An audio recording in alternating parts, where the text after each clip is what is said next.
तो यहाँ पर हम बात करेंगे यूपीएससी के फॉर्म को भरने के लिए किन-किन डॉक्यूमेंट्स की नीड होती हैं।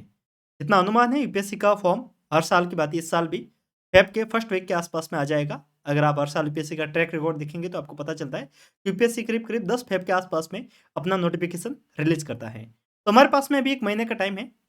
इस महीने भर में अगर हम सही से सभी डॉक्यूमेंट्स को इकट्ठा कर लेते हैं तो हमारे लिए फॉर्म सबमिट करने में आसानी होगी। आप में से बहुत सारे लोग हैं जो उस समय ढूँढते फिरते हैं कि हमारे ये डॉक्यूमेंट नहीं है, वो उस समय फिर भागते फिरते हैं, फिर उनको दिक्कत होती है। देखिए, इस बात को ध्यान रखिएगा, यूपीएससी के प्रीलिम्स के फॉर्म में अगर आप गलती करते हैं, अगर आप डॉक्यूमेंट्स में गलती करते हैं, तो फिर आप फाइनल अगर सिलेक्ट भी हो जाएँगे, तो भी आपको सर्विस नहीं मिलेगी। इसके आपको बहुत सारे एग्ज़ाम्पल देखने को मिल जाएँगे और हाल ही के जो सबसे पॉपुलर एग्ज़ाम्पल दिव्या तंवर जो कि हिंदी माध्यम के टॉपर थे, इनको ऑलरेडी पहले सर्विस मिल रखी थी, लेकिन जब उन्होंने 2023 का एग्ज़ाम दिया था, तो फिर उनको सर्विस अलॉट नहीं हुई थी। मतलब उनका सिलेक्शन हो गया था, बट लास्ट में उनको सर्विस अलॉट नहीं हुई थी, क्योंकि उन्होंने जब फॉर्म सबमिट किया था, उस समय उन्होंने डॉक्यूमेंट्स के अंदर कुछ कह सकते हैं कि नज़रअंदाज़ी कह सकते हैं या फिर गलती कह सकते हैं, मिस्टेक कह सकते हैं, वो की थी जिसके कारण उनको सर्विस अलॉट नहीं हुई। बाद में उन्होंने इसको पूरा केस लड़ा भी, कैट के पास में केस गया, बट केस कैट ने उनके खिलाफ ही फैसला सुनाया और एट द एंड उनको सर्विस नहीं मिली। तो ध्यान रखिएगा कि जो डॉक्यूमेंट्स हैं, उनका बहुत बड़ा रोल होता है। सबसे पहले बात करते हैं यूपीएससी के फॉर्म को सबमिट करने के लिए किन-किन डॉक्यूमेंट्स की नीड होती है। अगर हम एक जनरल कैटेगरी के व्यक्ति की बात करते हैं, तो उसको तो प्रीलिम्स के फॉर्म की मैं सिर्फ़ यहाँ पे बात कर रहा हूँ। मेंस के फॉर्म को लेकर अपन एक अलग से वीडियो बात कर लेंगे जहाँ पे अपन डेप्थ के रिगार्डिंग बात करेंगे, तो वहाँ पे अपन मेंस को लेकर एक अलग बात करेंगे। यहाँ पर अपना सिर्फ़ फ़ोकस प्रीलिम्स को लेकर होना चाहिए। देखिए, अगर आप प्रीलिम्स का फॉर्म भर रहे हैं और अगर आपकी कैटेगरी जनरल है, यानी कि आपको रिज़र्वेशन का कोई भी फ़ायदा नहीं मिल रहा है, तो आपके पास में सिर्फ़ 2 डॉक्यूमेंट मेनली होने चाहिए। एक तो है आपका आधार कार्ड और एक है आपके 10th की मार्कशीट। बाकी मार्कशीट की आपको नीड पड़ेगी, बट आपको वहाँ पे अपलोड करने की कोई रिक्वायरमेंट रहेगी नहीं। तो आपको मेनली 2 डॉक्यूमेंट की वहाँ पे नीड रहेगी। एक तो आपके आधार कार्ड और एक आपका 10th की मार्कशीट। आप आधार कार्ड की जगह पे कोई दूसरा वेरिफ़िकेशन के लिए कोई दूसरी आईडी भी यूज़ कर सकते हैं, बट आधार कार्ड एक अच्छा है प्रूफ़ के तौर पे। जब आप एग्ज़ाम देने जाएँगे, जिस आईडी प्रूफ़ को यूज़ करेंगे, उसी को आपको आगे भी यूज़ करना पड़ेगा। तो एक आधार कार्ड या फिर कोई भी एक ऑथेंटिक वैलिड आप वेरिफिकेशन आईडी को ले सकते हैं, जिसके अंदर अगर आप चाहें तो पासपोर्ट को भी यूज़ कर सकते हैं और भी जैसे कि लाइक आपका पैन कार्ड है, उसको भी आप यूज़ कर सकते हैं। बट मेनली आधार कार्ड ज़्यादा लोग यूज़ करते हैं, तो आधार कार्ड और आपके 10th की मार्कशीट, ठीक है? ये तो आपके मेनली डॉक्यूमेंट है। बाकी इसके साथ में आपकी जो फ़ोटोग्राफ है आपकी जो न्यू फ़ोटो होती है, वो आपको वहाँ पे लगानी होती है। यानी कि जब आप फॉर्म भरने वाले होते हैं, तो उससे 10 दिन पुरानी फ़ोटो नहीं होनी चाहिए। यानी कि जब आप फॉर्म भर रहे हैं, तो क उससे मैक्सिमम 10 दिन पुरानी होनी चाहिए, उससे पुरानी फ़ोटो नहीं होनी चाहिए। यानी कि आपको लेटेस्ट में फ़ोटो खिंचवा के अपलोड करनी रहती है, उसके नीचे आपको डेट भी मेंशन करनी रहती है, आपको नाम भी वहाँ पे नीचे मेंशन करना रहता है। बाद में एक आपके जो साइन होते हैं, वो आपको अपलोड करने होते हैं। लेकिन अगर आप सिर्फ़ डॉक्यूमेंट की बात करें, तो आपको सिर्फ़ क्या ज़रूरत होती है? आपका आधार कार्ड और आपके 10th की मार्कशीट, ठीक है? एक सवाल ये कि जो लोग अभी ग्रेजुएशन में हैं, लाइक जो फाइनल ईयर में हैं, क्या वो फॉर्म भर सकते हैं? हाँ, आप आराम से फॉर्म भर सकते हैं। आप अपेयरिंग में जाके फॉर्म को फिल कर सकते हैं, तो कोई इश्यू नहीं है। क्योंकि वहाँ पे आपसे सिर्फ़ ये पूछा जाता है कि आप ग्रेजुएशन कर रहे हो कि क्या कर रहे हो? वहाँ पे सिर्फ़ आपको रोल नंबर भरने होते हैं, बाकी आपको मार्कशीट सबमिट करने की नीड नहीं रहती है। तो उनको कोई दिक्कत नहीं है, आप अपेयरिंग में हो तो आप फॉर्म भर सकते हैं। अब बात करेंगे उन व्यक्तियों को लेकर जो रिज़र्वेशन का फ़ायदा लेना चाहते हैं, यानी कि उनको रिज़र्वेशन मिलने वाला है। और जो सारा लफड़ा होता है वो इन रिज़र्वेशन वाले मामले में ही होता है, तो यहाँ पे लोग गलती करते हैं। देखिए, अगर आप ओबीसी, एसटी, एससी और भी लाइक आप फिज़िकल हैंडिकैप है, तो उसका भी अगर आपके पास में पीडब्ल्यूडी का जो सर्टिफ़िकेट होता है वो है, तो ये सारे सब रिज़र्वेशन के लिए होते हैं। तो ये आपके डॉक्यूमेंट रेडी होने चाहिए। अब यहाँ पे जो सारा झमेला है उसको अपन बात करते हैं ईडब्ल्यूएस और ओबीसी के नॉन क्रीमी लेयर के सर्टिफिकेट की। देखिए, जब हम बात करेंगे ओबीसी में, अगर आपकी कैटेगरी ओबीसी है तो ओबीसी को भी रिजर्वेशन मिलता है।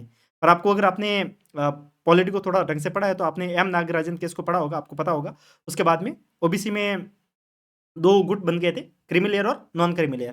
क्रीमी लेयर वो व्यक्ति जो कह सकते हैं कि अ, जिनकी इनकम है वो हाई इनकम है, उन लोगों को क्रीमी लेयर में गिना जाता है और जिनकी इनकम लो इनकम है उनको नॉन क्रीमी लेयर में गिना जाता है। इसके अलग-अलग प्रावधान है, लेकिन अगर मोटा-मोटी तौर पे समझे तो ये है कि आपके घर में कोई भी व्यक्ति फर्स्ट ग्रेड जॉब में नहीं होना चाहिए। अगर फर्स्ट ग्रेड जॉब में है तो आप क्रीमी लेयर में आ जाएँगे और बाकी भी इसके साथ में और भी है, कह सकते हैं कि लाइक आपके पास में कितनी ज़मीन होनी चाहिए, आपकी जो इनकम है वो 8 लाख से ऊपर होनी चाहिए, 8 लाख से ऊपर है, तो फिर आप इसके लिए अप्लाई नहीं कर सकते। ये सारे प्रावधान हैं। लेकिन हम बात करेंगे अगर आप नॉन क्रीमी लेयर में हैं, नॉन क्रीमी लेयर यानी कि आपको रिज़र्वेशन का फ़ायदा मिलेगा।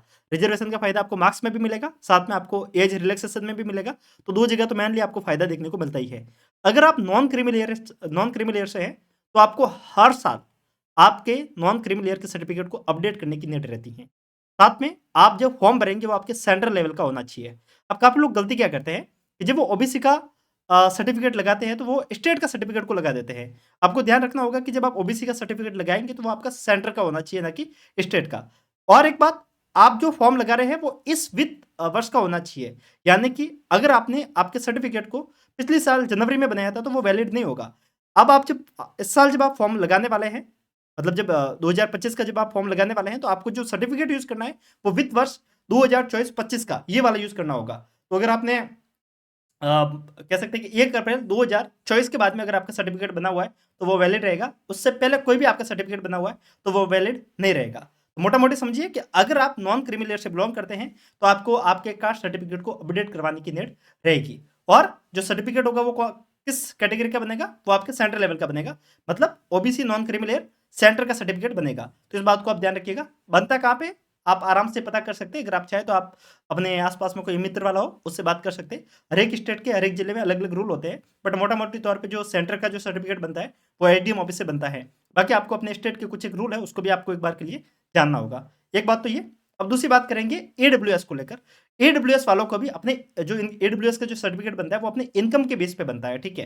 तो आपको इनकम को हर साल अपडेट करना रहता है, यानी कि आपको इसको भी अपडेट करना रहेगा। तो जो ईडब्ल्यूएस का सर्टिफिकेट बनेगा, वो भी सेंट्रल लेवल का बनेगा और वो भी अपडेट करना पड़ेगा, और ये भी एसडीएम ऑफिस से ही बनता है, तो इसका भी आपको ध्यान रखना है। बात करेंगे एसटी एससी के सर्टिफिकेट को लेकर, तो आपका सर्टिफिकेट हर साल अपडेट करवाने की तो नीड रहती नहीं है, बट आपका सर्टिफिकेट सेंट्रल लेवल का होना चाहिए। इस बात को आप ध्यान रखेंगे।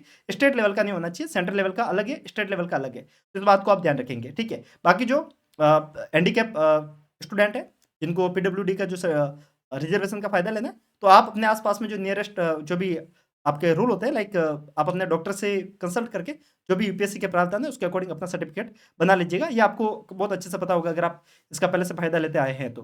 ठीक है? मेनली जो कन्फ्यूजन होता है वो होता है रिजर्वेशन को लेकर, और रिजर्वेशन में भी कास्ट सर्टिफिकेट को लेकर, और ओबीसी और ईडब्ल्यूएस। सबसे ज़्यादा झमेला इन्हीं 2 का है, क्योंकि इनमें क्या है कि ये हर साल अपडेट करने रहते हैं। जो बात करेंगे दिव्य तंवर का, उनमें भी वो ईडब्ल्यूएस वाला ही इश्यू कर रहा था। तो आपको इस बात से लगभग समझ में आया होगा कि किन-किन डॉक्यूमेंट की नीड है, किन-किन डॉक्यूमेंट को यूज़ करना है, और किन-किन को अपडेट करवाने की ज़रूरत है। तो आप इन सब का ध्यान रखेंगे, तब आपका बाद में दिक्कत आएगी नहीं, ठीक है? बाकी और कोई भी डाउट है तो एक बार के लिए आप मैसेज कर लीजिएगा। नीचे आपको हमारे व्हाट्सएप नंबर देखने को मिल जाएँगे। आपको कोई भी डाउट है तो आप डायरेक्ट मैसेज कर सकते हैं नीचे, ठीक है? और इन सब के साथ में एक गुड न्यूज़ आपको शेयर करनी थी, ठीक है? आप में से जितने भी लोग यूपीएससी के लिए भी तैयारी कर रहे हैं, 1 सेकंड। ओके, सो आप में से जितने भी लोग यूपीएससी के लिए तैयारी कर रहे हैं, मैं आपको एक कह सकते हैं कि फ्री कोर्स के बारे में जानकारी देना चाहूँगा। ये हमारा चैट जीपीटी का कोर्स है। देखिए, आप में से बहुत सारे लोग ऐसे होंगे जिनको भी चैट जीपीटी के बारे में पता ही नहीं है। होता क्या है कि चैट जीपीटी को आए हुआ है 2 साल से ज़्यादा टाइम हो गया है, बट स्टिल उनको ये नहीं पता कि चैट जीपीटी को यूज़ कैसे करना है। अगर आप ये सीख लेते हैं चैट जीपीटी को यूज़ कैसे करना है, तो आप यूपीएससी के नोट्स को बिल्कुल फ्री ऑफ कॉस्ट बना सकते हैं। आप यूपीएससी के आंसर राइटिंग को कर सकते हैं। अभी आप प्रीलिम्स के लिए तैयारी करेंगे तो आपको पीवाईक्यू एनालिसिस की नीड रहेगी, तो आप पीवाईक्यू एनालिसिस कर सकते हैं। आप मॉक टेस्ट लगा सकते हैं। बहुत कुछ आप काम कर सकते हैं चैट जीपीटी के माध्यम से। अब प्रॉब्लम ये है कि बहुत सारे लोगों को पता ही नहीं है कि चैट जीपीटी को यूज़ कैसे करना है। तो आप लोगों के लिए हमने कोर्स लाया चैट जीपीटी को लेकर, जो कि बिल्कुल फ्री ऑफ कॉस्ट है। इसका आपको कोई भी चार्ज करने की ज़रूरत नहीं है। आपको एप्लीकेशन की लिंक डिस्क्रिप्शन में मिलेगी, आप जाके वहाँ जाके एनरोल कर सकते हैं। इसको फ्री करने के पीछे सिर्फ एक ही इंटेंशन था। काफ़ी लोग ऐसे हैं जो जानते नहीं हैं टेक को, टेक्नोलॉजी को जानते नहीं, और फिर वो वही कोचिंगों के अंदर फँस जाते हैं। बाद में उनको रिग्रेट होता है कि इतने पैसे उनके लग गए। तो अगर आपको बचना है तो आप इसका यूज़ करेंगे तो आपको फ़ायदा हो जाएगा। इसके साथ में एक जो हमारा पेड कोर्स है उसके बारे में भी जानकारी देना चाहूँगा। देखिए, आप में से बहुत सारे लोग हैं 1 सेकंड। ओके, सो आप में से बहुत सारे लोग हैं जिनको एक डाउट होता है कि हम यूपीएससी की तैयारी कहाँ से शुरू करें? कहाँ से शुरू करें, ये करके आप बहुत सारे अलग-अलग कोचिंगों के चक्करों में भी पड़ जाते हैं, वहाँ पे भी आपके पैसे वेस्ट हो जाते हैं। आप लोगों की हेल्प के लिए हमने एक कोर्स शुरू किया है, यूपीएससी मेंटरशिप कोर्स, जो कि शून्य से शुरुआत करके इसका नाम है। यहाँ पर हम 1 टू 1 मेंटरशिप प्रोवाइड करेंगे।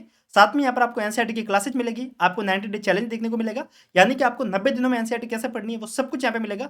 डेली बेसिस पे आपको टारगेट मिलेगा। ये जो इश्यू होता है ना कि हम शुरू करें तो करें कहाँ से? हम आपको डेली बेसिस पे एक टारगेट देंगे 90 दिनों के लिए, और आपके 90 दिनों में हम आपकी एनसीईआरटी पूरी करवाएँगे। साथ में आपको 1 टू 1 मेंटरशिप मिलेगी, आपको वीकली लाइव की सुविधा मिलेगी। यहाँ पर हम हर संडे को सभी लोग 2 घंटे के लिए लाइव जुड़ते हैं, जहाँ पर आपस में सवाल-जवाब करते हैं, और ये ज़ूम मीटिंग के माध्यम से होता है। तो ये सब कुछ यहाँ पे देखने को मिलेगा। साथ में तैयारी की शुरुआत कैसे करनी है, जो भी डाउट होते हैं, उन सबको यहाँ पर अपन कवर करेंगे। इस कोर्स में जुड़े हुए जितने भी लोग हैं, उनके अगर आप रिव्यू देखना चाहते हैं, तो आपको स्क्रीन पे देखने को मिल जाएँगे। तो आप चाहें तो इसके अंदर एनरोल कर सकते हैं। तो मिलते हैं ऐसी वीडियो के साथ में, तब तक के लिए हँसते रहिए, मुस्कुराते रहिए, साथ-साथ में पढ़ते भी रहिए। किसी और दिन, किसी और रोज़, किसी और टॉपिक के साथ में फिर मुलाकात करते हैं। तब तक के लिए नमस्कारम, जय हिंद।